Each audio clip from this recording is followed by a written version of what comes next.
Looking for fresh food and fresh meat? Well, stop by the Circle Food store where the prices can't be beat. 1522 St. Bernard.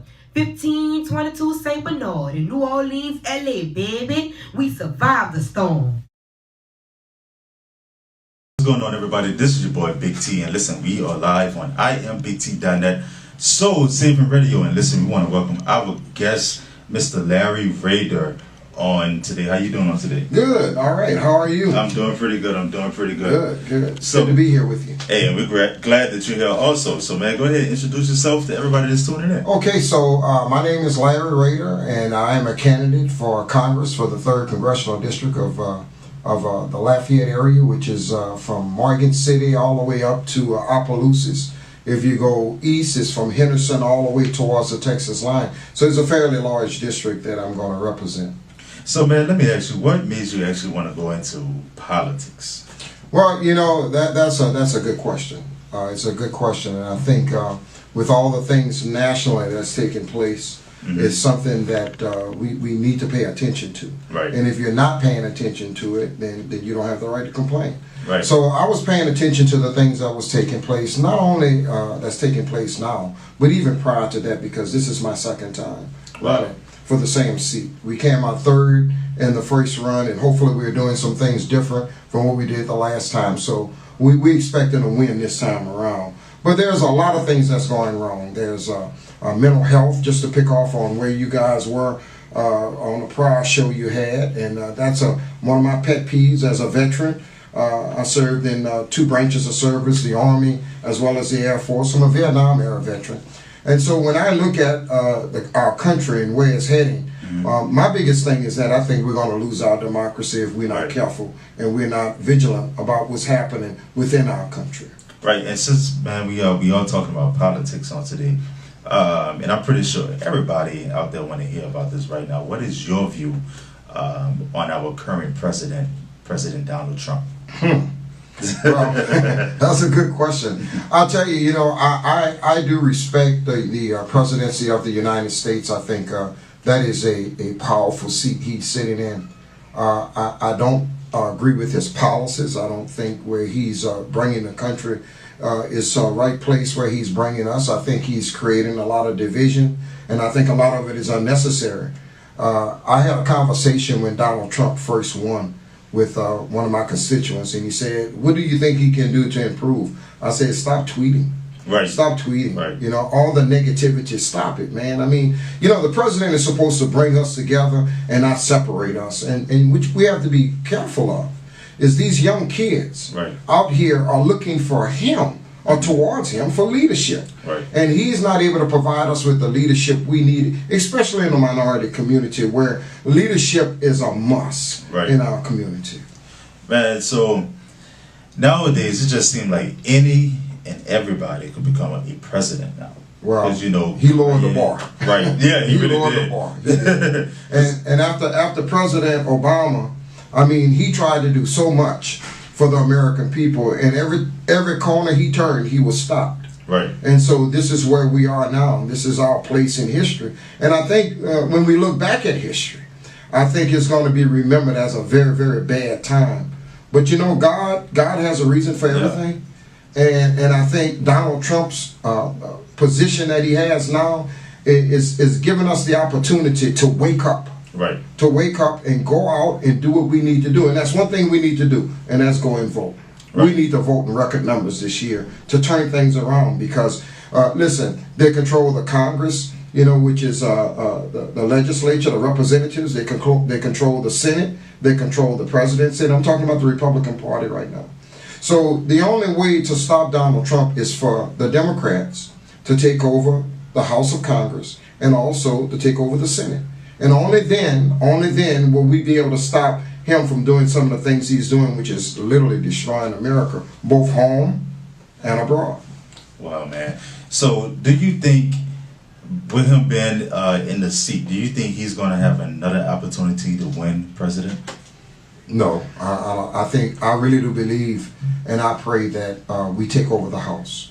And I think that's going to be the end of it. Now there's two thoughts going out there right now, political thoughts taking place. One of them is to allow him to be voted out of office, and the other is to have him impeached. Right. I'm for the latter.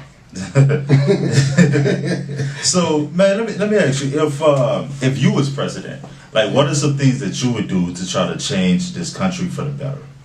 Well, of course, I'm not running for president, but I could tell you right off the bat, when I look at the dynamics that's happening in the United States, one of the first things we have to do is make opportunities fair for everyone. It's got to be fair for those individuals that's living in the inner city, just as it is for those individuals that's living on the other side of the track. And until America comes to grips with fairness, just being fair, just let Lady Liberty live up to her values or what she preaches. For far too long, we've got one part of our society that's been left out. So earlier you were talking about, you could have done this and you could have done that, but you decided to go into business for yourself. Well, where I live at, in a small town, I'm from a small community, New Iberia, Louisiana. You may have seen the special Sugar Town that played. It's not good there. Economically, opportunities are not there. So we got a lot of youngsters walking around, not to say that they're not intelligent guys, right, but the opportunity is not there. So to me, poverty and crime go hand in hand. They're best of friends. Right. And so economically, if I was the president, I would invest in the inner cities. That's what I want to do as a congressman. Right. Invest in the inner cities. I would also try to make friends with other countries rather than making enemies. That's how we've spread a democracy for I don't know how long. When President Obama was in office, they said he was soft because he made friends. He came up with a deal with Iran. And they say it is a bad deal. Trump totally decimated that deal. He tried to give us health care. Trump totally decimated that deal. So when we look at who's being affected by this stuff, it's mostly the poor, right, the elderly, and those individuals that just need a hand up, not a handout, but just a hand up in order for them to be where they need to be so they can live the American dream and live a wholesome life. Right. So, man, since you are running for Congress, man, you have a lot to do with some of the things that are taking place. So, man, what are your views on this police brutality? Well, we need more community policing, and policemen need to be trained. Policemen are there to serve. They're there to serve. Now, I'm not saying, they at times that some people don't deserve to be kind of, handled in a certain way. But for the most part, we have to stop picking and choosing who we do handle that particular way. Right. A lot of times when we look at statistics, when we look at numbers overall, minorities are more prone to come in contact with the police and turn out to be something negative. Right. And that's got to stop, man. That's got to stop. That's been going on for a long time. When you look back at history and you look at how policemen were actually formed, they were actually formed to keep the slaves in check. Right, right.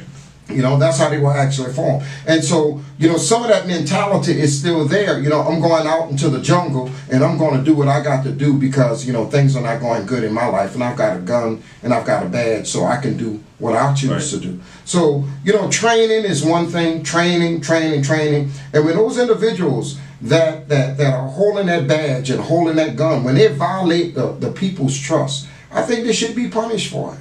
They should be punished, just like I would be punished if I did manslaughter and I ran a red light and killed someone. They should be punished as well. Man, so this mental illness, because, man, even here in New Orleans, man, it's a lot of poverty areas that's here in New Orleans. Like, we're in the 7th Ward. Absolutely. This is a poverty area over here. So, like, the police stay in this area. Mm-hmm. And a lot of them, they think that the majority of us are doing drugs or doing things that we're not supposed to be doing because of the area. And the reason why, now, we had these areas before Katrina, but now, since Katrina, man, the area is way worse because we don't have the jobs. We don't have different things for the young people to do. Right. So what are some things as a congressman, what are some things that you can do for the youth? Well, first of all, let me start with the economy. Because you have to have money. You have to have money floating in any type of situation, regardless of whether it's the 3rd Ward or if it's downtown. You have to have money circulating. our community have been left out. When I say, I know I'm not from here, but when you leave from here and you go to Lafayette and you go into the minority community, it's basically the same. Right. Throughout the state, throughout the nation. So what can we do to stimulate that economy? Well, let's start off with the individuals that are picked up in our community. And let's say they are doing something they shouldn't be doing. Now, I think it's by design, personally. I think it's by design. I think when you put two rock wallers in a cage and you lock them up and you throw a little piece of meat or you don't feed them for a while, when they break out, they're hungry. So they're going out for whatever. So I think by stimulating our economy, we know for a fact that when you've got dollars circulating in your economy, it will circulate in your local economy 7 times before it leaves. That's not happening in the black community. Right. It's not happening at all. So here's my solution, especially where the inner city where I live. I would like to install solar panels on the top of elderly people's homes. Wow. So you would say, well, why would you want to do that? Well, I'll tell you why. Because elderly people every day have to make a decision between buying food, buying medicine, and paying their light bill. And I went into one lady's home in Patterson, Louisiana, and she had it so hot in there I could barely stay in there. I'm a pretty big guy. I started sweating in there, man. I said, ma'am, what's wrong? That air conditioning in the window is not working. She said, yeah, son, it works, but I can't afford to turn it on. So when you're faced with a choice between comfort and maybe even death, depending on the situation. Right. She could smother to death, or if it's winter, she could freeze to death. Right. So let's start there by installing solar panels on the top of elderly people's homes. Now, how are the money going to circulate from that? Well, she's going to have extra money to go spend rather than give to some electrical company. Right. But who installed those solar panels is important, because we know we have a problem with a revolving door as far as crime is concerned. So rather than teaching guys that are incarcerated to make license plates, why not teach these guys a trade that they could take and go out in the community making $75,000, $80,000 a year? That's how we stimulate our economy, and that's what we have to focus on. You see, if you don't have somebody like you, that looks like you, that thinks like you, that been through the storm like you, it's hard to solve the problem, because those other people, they don't know what they want to do what you're supposed to be doing. You understand? But the opportunities are not there. So we teach them how to make solar panels. Teach them how to install solar panels. Teach them how to pay taxes just like everybody else. And I guarantee you it's going to be cheaper than incarcerating them. So where do we get the money? The same money we pay in incarcerating. Because there's more jails now being built. We have schools. School, yeah, nowadays. Absolutely. You know, so, man, here in New Orleans, man, we have a lot of homeless people. Yeah. They're here, especially up under the bridge, and some of them say they are veterans. Coming in. Yeah. Man, so what are some things that you can do for the veterans? And the reason I'm touching on these topics, I'm not a veteran, but I've been homeless before. Right. And at one point, I was a youth. Right. So, you know, those are some things that concerns me. Yeah. And, of course, for the elderly, correct, because I do take care of my mother. So what are some things that we can do for the veterans that are homeless? Yeah, those are all good questions that you're asking. And those are questions that should be discussed at the dinner table among all minorities, because when it affects you, it affects me as a business person. I'm a business person as well. So what affects you when you're homeless and you're not making money? You can't come to my place to buy the insurance. You don't even have a car. You can't afford a car. So what could we do for the veterans? Now, I'm a veteran of 2 wars, of 2 services, the Air Force and the Army. And I know when I came back from overseas, I know what I went through personally. Okay, and it wasn't nice. But I did the self-help thing. Now, that's not for everybody. But, you know, through God's help, I was able to heal myself. And I'm still struggling from time to time with some things. But for the most part, you know, I feel healed because I know I have somebody that's always with me no matter where I go. But to answer your question, you know, we need to invest more in those individuals that have served so that we could have the freedom to do the things that we are doing in America. So how do we do that? Well, there's a lot of abandoned buildings. When I passed through here, I saw a lot of abandoned buildings. I don't know if anybody owned them. There's a lot of schools in my area that have been abandoned. So I belong to an organization called PUSH. Pray until something happens, okay? And what we're doing, we are literally buying buildings, okay? And we are housing those individuals that need a hand up. People don't like when you say, I'm giving you a handout. Right. So a hand up. In other words, my tax dollars is going to this individual. I'm investing my tax dollars in this person because this person has value to it. They have value to them and who they are. God created them, and God didn't make any mistakes. Right. God created them. There is absolutely no reason why anyone should be homeless. Right. There's no reason why anyone shouldn't have a meal every day. With all the food that we throw away, it appears to me that we should be able to feed the poor, the elderly, and house and clothe those individuals that can't do it for themselves. You know, but rather than do that, the way the system is currently, you know, it's a trickle-down effect where, you know, you give the tax break to the 1% at the top, and then hopefully you and I might get something out the deal. Well, I haven't seen anything come down on my end. I don't know what you've seen, but I can speak for myself. I haven't seen anything trickle in my hands. Okay, but that 1% at the top keep taking from us at the bottom.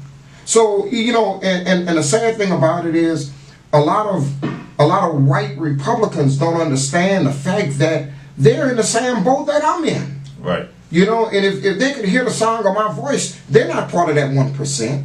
They're not the millionaires and billionaires that's saying, okay, we don't want to invest in education. Those individuals want to keep us right here where we are. Okay, because they don't want to see you get ahead. Because if you get ahead, then some of the money is going to come to you. Right. So to get back to your question, there's a lot of things that could be done for veterans, for homeless. You can open up some of these places that's been closed, allow them to fix it. And Charity Hospital. Yeah, I believe they were saying that they wanted to turn Charity Hospital into an Amazon. Because they will bring jobs, and then they were saying that they want to bring different movie companies down here. They want to bring different things like that. Like I always tell people, man, look, I grew up in the East. I grew up by Six Flags. Correct. And now we don't even have Six Flags anymore. No. And I believe that they are giving LaToya Cantrell, our mayor, I think they are only giving her 1 year to try to get to make a decision about Six Flags. Right. You know, and we need that type of stuff because, man, we need something for our young people to do. Right. Because a lot of the crime that's taking place, especially in this city, is actually coming from kids. They actually just had a police chase last week on Canal Street. 3 teenagers stole a car and ran it into a crane. Yeah. You know, when you look at opportunities, you know, and we look at poverty, you have to also look at what's called your quality of life. And your quality of life means, what do I have to keep these young people interested in? Right. What do you have going on in this city to keep people interested so that they don't go out and do the negative things? And you need mentors. You need a lot of mentors in school. You know, one of the things I want to institute, and hopefully it'll go nationally, but I know in the district where I'm from, what I would like to do is put mental health counselors in our schools. So when a young person is having problems at home or they're having problems at school, they have someone that they can go to that's trained. And I'm not talking about a guidance counselor. That's something totally different. But a mental health counselor, someone that can help this individual to reach a new goal in their life. If you've got a problem, let's talk about it. Let's talk about the problems you're having before it goes too far. And then we could come together. But that's what America should be all about. America should be about pulling everyone in and everyone having an equal opportunity to go as far as their ability will allow them to go. So let me ask you, man, in your opinion, where do you think mental illness comes from? Well, I think sometimes mental illness can come from a variety of sources. I think it's associated with the devil. It's been around for a very, very long time. Before I was born, before you were born, it's been on this earth a long time. And you know, and you talk to yourself. God will talk to you too. But you talk to yourself, and you hear a voice sometime telling you, like the guy that here earlier was talking about jumping off the cliff. Right. You know, and jumping off. And the mind will say, you know, God might say, look, man, don't do that. That's going to hurt you. Okay, don't do it. So some people, they hear that voice and they don't do it. Some people are not able to hear that voice. So, but I think if you could reason with people, I know when I was going through a lot of stuff when I first got out the service. When I went into the service, I went in so green. I was a country boy. You know, I didn't even know what marijuana was, man. I didn't know anything. You know, and so like I was, all of a sudden, I got thrusted into the big life, and I'm trying to figure out, well, where's the life I had? And so, you know, you go through the service, you go through the wars and whatnot, and you get confused along the way. You do some things that you're not proud of, that you weren't taught as a child. Right. And so you have to deal with all of those things. You need someone you can talk to, someone you can open up to. You understand? And that's where it comes in at. Having someone that people could trust. And you know, the biggest problem right now today is a lot of times we used to use our churches. We could go to our churches, we could go to our pastors, we could talk to. But some of those people are not in it for the right reason. Right. They're in it for the wrong reason. So we got to be careful there in who we open up to and who we talk to. So it's just society. It's where society not loving one another as God has loved us. And not caring for each other like God cared for us. You know, when Jesus was here, and I don't want to make this a religious thing, but, no, you know, it needs to be, you know. But when Jesus was here, Jesus spent his time with those individuals that were poor, those individuals that were in prison, those individuals that had the least, you know. And there's a phrase in the Bible say that, you know, many shall call my name come the last days, but few shall hear an answer. And it shall be hard for a rich man to enter into the gates of heaven, just as hard as it is for a camel to pass through the eye of a needle. You know what I'm saying? So when you have those things that you hold dear in your heart, right. You know, you can't help. I can't write a bill that I know is going to hurt you, right? Because I know I got somebody overwatching me. I can't tell you I'm going to do this and don't do it. Because I got somebody that I can't lie to. I can lie to you, but I can't lie to my Creator. So I think, you know, it all goes down to who the choices that we make. The choices that we make, and the choices that we make have consequences. Right. And I think we live in those consequences right now based on the choice we made a couple of years ago. And that's the reason why, you know, we have the president that we have now, because we put God first. And now Donald Trump think he is God. Well, you know, hey, you don't have to, I know you might can't say it, but I can say it. You know, I don't think that Donald Trump. I think that Donald Trump really believed that he is God. You know, and they say that he is the Antichrist. There are a lot of people that say that. I agree with that right now. Yeah. You know, so man, so going back to the homeless. Yeah. A lot of restaurants, man, they throw away at the end of the day. They throw away the food, and different things. Like I ordered some food last week at a school, and it was time for them to close, and they said that they were going to throw the food away. Right. So, man, is there some kind of law that can be passed that the restaurants at the end of the day that they give the food to the homeless? So, well, you know, let me say this. We President Obama passed a law when we had that big oil spill, and it destroyed the ecosystem of the Gulf of Mexico. He passed a law to protect the water, the environment. He passed that law where, you know, you had to meet federal regulations before you could start re-drilling. You know, and everybody on the far right said that the government's in my business, it's too much, it's overkill. Okay, so your new president here, he has totally taken all of those safety measures away. Now, I'm saying that to make a point. We can take safety measures away from individuals that want to make this big money. Right. But when it comes to the poor, because the way that started out was that these restaurants and other businesses don't want to be responsible if you get sick from eating the food. Right. Okay. But why can't we take that and say, hey, we got some smart lawyers. I mean, why can't we say, hey, look, once you give it, you're not responsible. Sign this paper, you're on your own. Okay, and give that food to those individuals. Recycle it. But you see, the thing behind that is that I don't want to give you anything. I want you to pay for it. Right. Because if I give it to you, it's counterintuitive to what I'm trying to do, which is sell it. But tell me, what's the difference? If I throw it down the drain or if I give it to you, what's the difference? It's done. There's no difference. There's no difference. You're still going to lose money. You're still going to lose the money. The money is gone. Okay, you've lost it. So my thing is that might be a bill maybe that could be written. I don't know. You know, when you become a congressman, you write a bill, it doesn't necessarily mean it's going to pass. Right. But those are things like that I think, you know, that's worthy. of a congressman writing and place it into law and giving everybody an opportunity to say how you feel about it. And those individuals that don't want to go along with it, when the time comes, vote them out.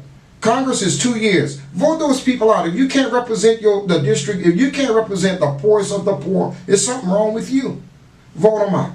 And that's my thing. But I think that's a great idea to give food to those. I remember when I was a kid back in the 50s, you know, and my daddy was a janitor, as a matter of fact. That's what my dad did. I wasn't born with no gold spoon, not even a silver spoon. I mean, we had plastic spoons. I didn't want to say it, but that's what I was thinking. We had plastic spoons, you know, and sometimes we ate with our hands, you know what I'm saying? But nonetheless, the food that came from the cafeteria, that food was available for us to feed our hog.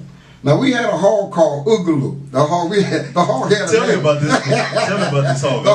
This hog had a name to it, you know. And Oogaloo, when I was a kid, would get out the hog pen and go on the football field and run with the kids, you know, during recess hours.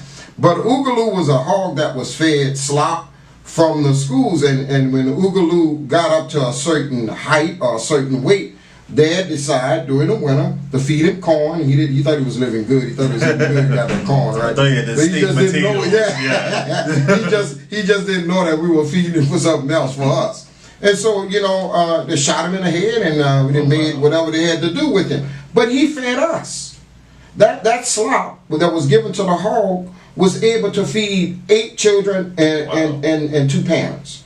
So you know, recycling is what our whole life is all about. Recycling of ideas, recycling of food, recycling of water. When the water comes from the sky and it drops onto the ground, it filters itself, and the pumps pump it up and they pump it right back through your spigot, right back through your faucet. So recycling of life is how God has made this earth, and that's what we have to do. Just follow with the pattern that's already been given to us. Wow, man, this is amazing. I'm really enjoying this interview. Sticking with the homeless, man.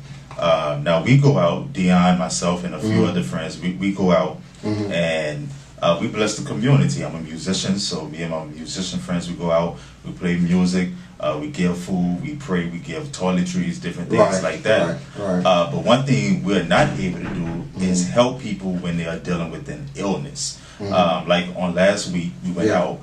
And we met 2 ladies. One lady was she's dealing with lupus. Another lady is dealing with bone cancer.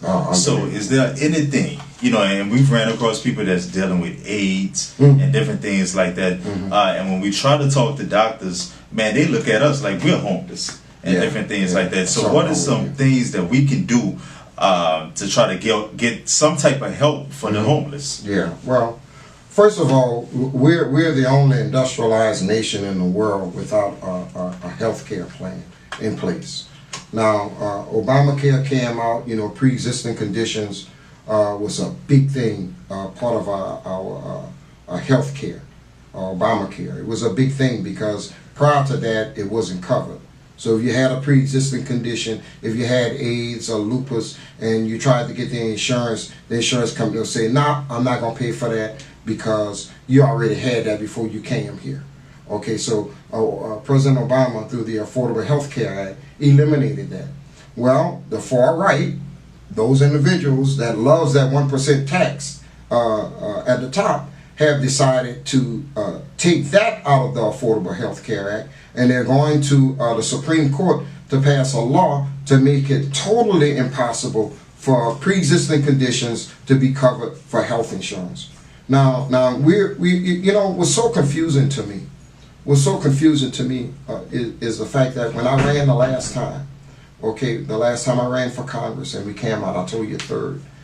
Every time I would come up with an idea, you know, the far right, the Republican Party would always ask me, "Well, Larry, how you gonna pay for that? How you gonna pay for this? And how you gonna pay for that?"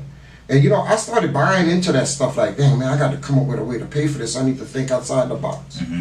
But the first thing they did when they got in office, the very first thing they did was to give money away to that 1% at the top that you and I are paying for. We're suffering for that, to pass the tariffs that when you walk out and you go to the grocery store, The elderly have to pay for it. The poor have to pay for it. The middle class got to pay for it. That's nothing but a tax on the American people. We are paying for that. So when you look at where we are as a nation, when you look at where we are and you start seeing all of these things happen, when you look at all of these things happen, not one person is saying, hey, enough is enough. We need to stop. We need to stop the buck right here. So to get back to the health care question, here's what I propose, because the far left is doing the Bernie Sanders thing, which is Medicare for all. You may have heard about that, Medicare for all. In other words, everybody will be covered. Well, I'm not for Medicare for all, and I can explain to you why, because I'm in the insurance industry, and I understand how this is going to play itself out. If it works, and I call it jumping off the cliff. If we jump off that cliff, once you jump off, it's hard to stop falling in mid-flight. Right. And it's not the fall that's going to hurt you. It's that sudden stop when you hit. So the Democrats are going to have one opportunity, and I hope we don't go with Medicare for all. So what else could we go with? Well, we could go with Medicare for some. So how would that work? Well, individuals that I know at age 50, you're more prone to utilize your health insurance. I know that. At age 50, you're more prone to use your health insurance. Medicare was a system that was designed so that it could be flexible. It could be moved around. You could change the age group. You could raise it or you could lower it. I would propose a bill that would lower the age group to age 50 when you become able to join Medicare. So why age 50? Because at age 50, that's when you're more prone to use your insurance. So from 50 on up, we consider that in the insurance industry a high-risk pool. That's a high-risk pool. So here you got from age 49 and below, you've got a good, clean pool. Insurance companies love that, just like they do with your car insurance. If you don't have any claims or accidents, you get a better rate than a guy that's making 16 claims a year. He's going to pay more. Okay, so you got a good, clean pool sitting over here, which the insurance is going to stabilize or it's going to possibly go down. So, I've kicked this around with surgeons, with doctors. I've kicked this around with a lot of medical people and insurance companies, because you have to realize you do Medicare for all insurance companies going to go out of business. So you're going to get a lot of flack from them. You understand? And Medicare for all is just what it's saying. That means everyone is covered, whether you work or you don't work. It doesn't matter. And so that's how we solve some of the problems that we have in our homeless and those individuals that can't afford insurance. We've got to do something to increase our lifespan here in America, which is supposed to be the richest country in the world. But yet and still, people die faster here, and people go bankrupt faster here because of medical costs than any other nation. Wow. Man, so jumping to the youth, man, jumping back to the youth, and I'm going to give you the opportunity to tell people why they should vote for you. But growing up, man, I grew up without a father, and I always tell people that. My father died when I was 3 years old, found my father deceased. But I had to make a choice. Either I'm going to go this way, or either I'm going to go this way. And what really made me start paying attention to our community and where our community is actually going with our young people is, one day I was walking, and two gentlemen approached me, two young gentlemen. I don't know how old they were. They probably was between the ages of 17 to 20, probably. And when they approached me, they pulled their shirt up, and I had no idea what they were getting ready to do. They was like, "Man, you want some gas?" And, in my head, I had to think like, "Man, what is gas?" I had to react real quick. Like, what is gas? And he was talking about drugs, actually. Okay. And that's what made me start paying attention to what's really going on in our community, man. We have so many young people, especially young black men, that's out here selling drugs because they don't have another way out. No one has showed them a way out. And I want you to speak to the young brothers that's out there right now, just not from a politician standpoint, but as a man. Talk to the young men that's out there. Well, what young people face is nothing new. I faced the same thing. I faced when I was coming up, just going to school, just trying to make a decision to do the right thing. Look here, let me tell you something. When I was a kid, I hanged out with groups. I was a pretty bad kid, and I was pretty smart, and most of the kids would listen to me. And I got to the point where I thought I was smart enough to literally rob a bank. Rob a bank and get away with it. I felt I was that smart that I could do it. I had it all planned out. I had all my boys lined up. I said, this is how we're going to do it. We had a canoe. We was going to take down the bayou, and we was going to take the money, and we was going to circle back around to see what happened at the bank. I'm a kid now. I'm about maybe 10, 11 years old. But you know, God worked in mysterious ways. Because I was thinking, I was laying in my bed looking up at the ceiling in my father's house, and I was thinking, if I'm that smart, then why can't I earn this money and earn it legally, where I don't have to worry about somebody putting me in a jail or putting me in what they call at the time a reformatory school? Okay, why if I'm not, Larry, if you are that smart, why can't you think of a way to make a living the right way, where you don't have to worry about nobody looking over your shoulders, okay, or worry about the police knocking at your door? Now that, my friend, was a turning point in my life. For me. Now I'm speaking about me. I can't speak for nobody else, but I can speak for a turning point in my life. And sometimes, you know, you have to search your soul. Right. You have to go back. He's talking, but you have to be willing to open your mind up to listen. And you know what? You don't have to follow what other people do. One of the worst things you could do is do what somebody else do. Okay? I was telling a young lady today, I said, stop worrying about what other people say they're doing, or worry about you. Worry about yourself. Worry about where you're going. Because at the end of the day, you came into the world by yourself. And believe me, you're going to leave by yourself. And when trouble comes, you're going to be stuck in that trouble by yourself. You'll be stuck in jail by yourself. And maybe somebody might give you a couple of bucks, right, so you could buy a little something here and there. But the struggle is your struggle. So don't let anyone lead you to believe that, you know, whatever you do in life, that those consequences is going to fall on somebody else, because it's not. You know, whatever actions you take, those consequences is going to be consequences to it. For whatever action you take, there's going to be, it could either be good or it could be bad. So the choice is really, from my perspective, left up to the individual, or what you want out of life. Now, from a political standpoint, I know you say it now too, but I want to touch on this a little bit. From a political standpoint, I think there are some things that we can do in our community. Let me give you an example. We're talking about right now legalizing marijuana. Okay, now we know we got youth out there selling marijuana. Right. Okay, in our community. And they're doing it because they bring in money home. They're paying some bills because we don't have any jobs in our community. Okay? So I was asked by maybe about 100 people, would I vote to legalize marijuana? And I gave them the answer, you know, maybe. Now I knew when I said that, somebody was going to be smart enough to ask me, well, what do we need to do to get a maybe vote to a yes vote? Because people are pushing that now. There's a lot of money in that. I said, I'll tell you what it would take for me to say, yes, I'll vote for it. I would like to know, where are we going to allow those legal drugs to be sold, in whose community, and who in the community is going to be able to sell it? Because whenever it comes to money, a lot of times individuals will only be able to sell that are of the downtown area. Okay, but not the poverty-stricken area where it's being sold right now on the streets. Right. So if I can sell it on the streets, why I can't open up a business and sell it there?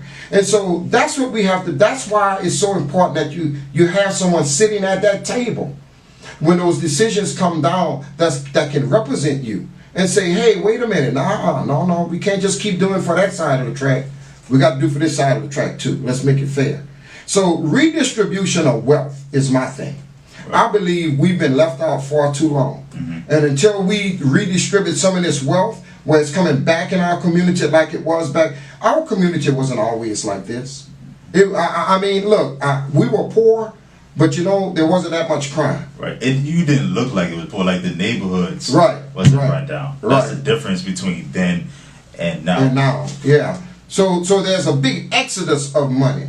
And that money is leaving our community so fast, and a lot of it is going to these corporations that are not even legal entities of the state of Louisiana. They're going overseas.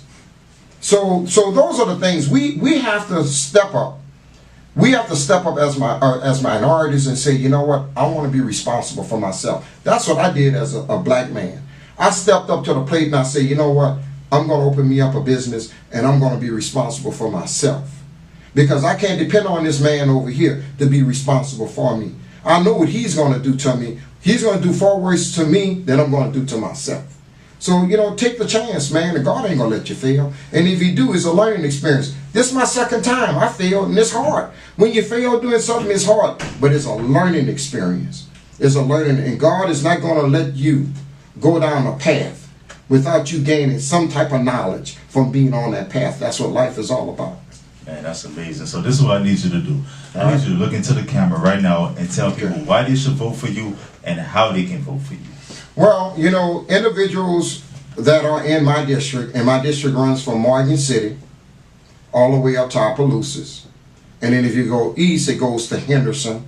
West, it goes all the way to the Texas line. That's Calcasieu, Lake Charles area, all those areas. So, you know, what can you do to support the cause? Well, number one, you can spread the word. That's number one. You can do that. You can spread the word.